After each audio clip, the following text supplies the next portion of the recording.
Hello and welcome to Hometown Heroics episode 2. I hope you enjoyed the last episode. If you have seen it, if not, you can quickly click on my channel and go and watch that episode before you look at this episode. But anyway, kicking off into the episode, we are just looking at the team and seeing which players we want to start for the next game ready. But before we jump straight into the next game, we're going to be having a look at who we have in the squad, see who we want to sell. And before we even jump into the game, I'd just like to see if you are happy with this series that's going to be happening, because I like the idea of it, but I don't think there's much of a market for it, if you will, of career modes. I'm no Docklanders. I know he's quite a big career mode player. I'm not like Skills, where I'll play one season and then switch teams, and there's nothing against that. I'm not saying that bad, but I don't think if this was to progress, I don't think it was going to be getting as much views as other videos would, such as Foot Champs and stuff like that, even though I don't play it. But anyway, we're on our way to the Den to play Millwall, to view whatever Millwall want to perform against us and how we want to perform against Millwall.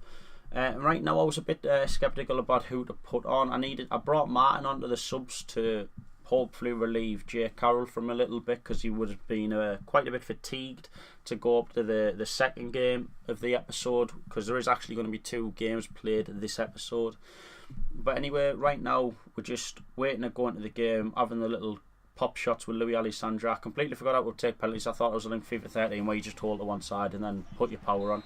But anyway, we're kicking it off at the Den. Millwall take kick-off, and more or less off kick-off the 3rd minute we have tackled and we've made a breakthrough with Michael Woods from a lovely pass off Patrick Hammond, and Woodsy just hits the bar, and Hutchinson just deals with it after the cross back in and manages to get away. But anyway, Davidix makes a lovely interception there, finds Hammond finds Woodsy. Nathan Thomas makes a touch, but it was a very bad touch in my opinion, and his left foot shot just couldn't do nothing. Anyway, Thomas has just found Woods again in the 25th minute. Woods returns a further, passes it back to Thomas, and then we're through with Louis Hawkins, and the keeper just makes an absolutely unreal save. He was on form this game, Archer, I've got to admit, and I don't think there was much more I could have done against him. He played very well. And from Louis Alessandra's corner, it was headed back out from the Millwall defence, back for another corner. It was also headed back out, but not out for another corner. Louis Alessandra finds Scott Harrison, and Scott Harrison from the edge of the box has a shot. And the reason I left that clip in, it wasn't so much that it was close. It was the misunderstanding of why my centre-backs tend to stick on the edge of the box to take long shots, which I'm not too happy about. But anyway, coming into half-time, we take Hawkins off for Nicky Featherstone. I'm not too big in believer of Hawkins at the moment. He hasn't really done much. I know it's only 2 games in, but I didn't have much prospect from him at the beginning, but I'm not going to sell him because he is currently at Pools, I believe. But anyway, the second half has just kicked off, and from kick-off we have Nathan Thomas running down, finds Woodsy. Woodsy brilliantly finds Louis Alessandra. Louis Alessandra finds Davidix, and Davidix shoots, and unfortunately the keeper saves it, and then Patrick Hammond gives him a slight dig to say stop saving our shots, we want to win this game, we don't want to be knocked out. But anyway, Millwall's first attempt at the game, we make an unreal challenge by Davidix, but none of the other defenders could see that he made a challenge.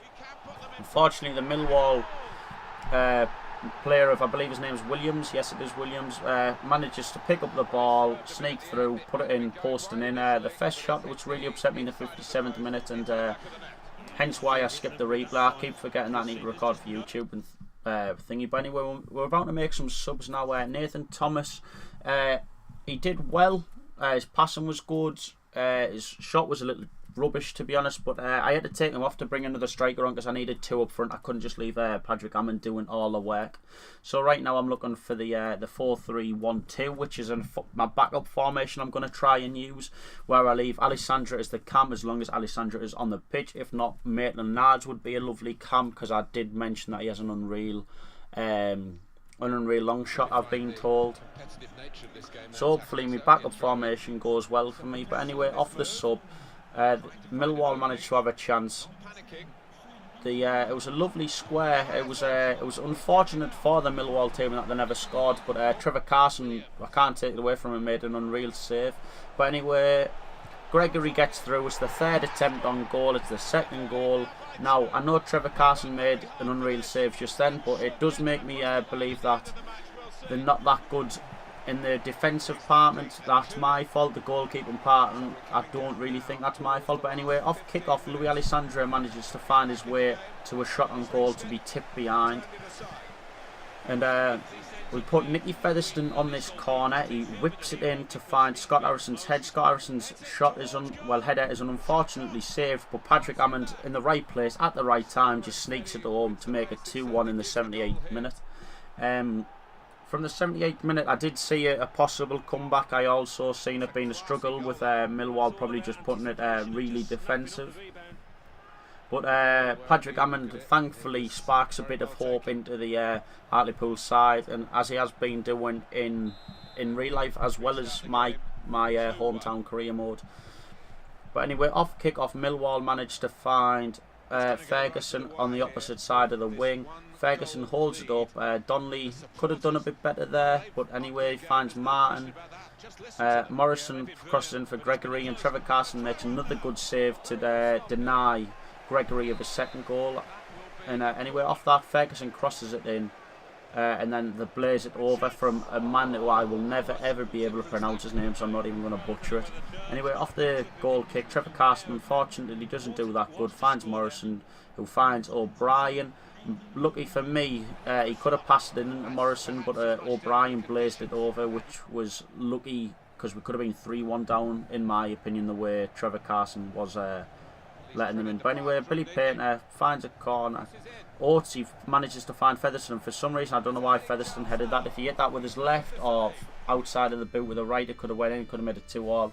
And as you can see, if it made it 2-2, we'd have been going to extra time instead of being knocked out of the Capital One Cup as early as we would expected. And I do believe the board wanted me to reach round 32 of one of them. I don't think it matters. I think it's either or. But I'd have preferred it to have been the Capital One Cup, because it does sound like a cup that is more available for a League 2 team to win. But straight into the next game, there was no transfer, nothing. We jumped straight in. Sorry, I'm trying to pick a place to put on. I put Walker on because I like Walker. Thomas comes off for Oatsy. Harrison's still on the bench. He should be going on the bench, but I don't. He needed a rest. I brought Richardson and Martin on, as me new left backs and right backs. And basically, I don't know the stadium of Cambridge, but we are away to Cambridge. And in the next episode, that is something I'm going to be working on, to try and figure out the names of clubs' grounds, so I do know what it looks like. I know what I'm talking about, because to be honest, I clearly don't. And right now we're just having a little kick about. I was practicing my free kicks, so yeah, it just automatically picks, and I was unfortunate to hit the post there. And to be honest, I'd like to score a free kick with a few of the post players, but I just need to learn how to do certain free kicks with them, because normally I'm just used to the power free kick trait, and that's all I really know. But anyway, as we can see, away to Cambridge, Louis Hawkins, who I've mentioned I don't really like, gets tackled there, which leads to Cambridge scoring a goal. And to be honest, I was already in a mood. The fact that we, what would you call it, we lost to Millwall, unfortunately lost, but it doesn't help when you've got Louis Hawkins coming into your second game after the morale being down to the players, to lose the ball there, to therefore concede it, with Luke Berry just gently placed in that round Trevor Carson. And like I said, with the issue of the Trevor Carson, I might be looking into a new keeper. I might be looking into a new few players. Probably another left back. I know I want Jay Carroll. Jay Carroll will remain. And anyway, I'll quickly jump into this before I talk about Jay Carroll. Oatsy gets tackled in the box. Blatant foul in my opinion. He was just going to run round him if he didn't do nothing about it. But Painter steps up for the penalty. He takes it, the keeper makes an unreal save, and for some reason Painter just boots it back at him, so I wouldn't even have classed that as a save, and I was a little annoyed at Painter for that. And off the corner, Brad Walker heads it wide, and there was nothing much I could really do. But anyway, from that, Louis Alessandro tackles him rather quickly and finesses it just wide. But anyway, back to the Jay Carroll. Jay Carroll's a 64 rated left back. Mine's a 48 rated right back. That's a big difference. So I think I might be trying to get a new left back to cover if Jay Carroll isn't fit. Maybe like a 58, 60 rated, something like that. But anyway, when I went to the second half, in the 68th minute, it was 1-0. And I can see that player out wide there. It was actually just scored against me. It was Luke Berry again, annoyingly enough. But I could see him, the defenders couldn't, and unfortunately I couldn't control the defenders to move them over. And I had to just sit there and watch that goal occur. But off the kick-off, we managed to get Louis Alessandro on the ball, who finds Billy Paintner, and Billy Paintner unfortunately spoofs it into the keeper's palms to tip. So I'll bring Paintner off. I put Patrick Hammond on, who I do like, Hawkins for Featherstone. But as you'll see, the subs basically meant nothing really, because that's how the game ended. And unfortunately, it was a second loss, the third game, second loss of the series.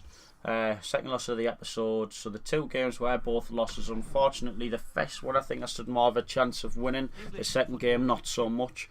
But anyway, that's how basically how the episode's going to end. I'm just going to quickly do some training, then that's it over. Thank you for watching. If you did like it, don't forget to leave a like, a comment. Feel free to subscribe, just so I know how many people would be willing to support me. I do enjoy making this, so I'm not really bothered when it comes to the support, but like I say, it is appreciated. And anyway, thank you for watching, and I'll be seeing you in the next episode. Goodbye.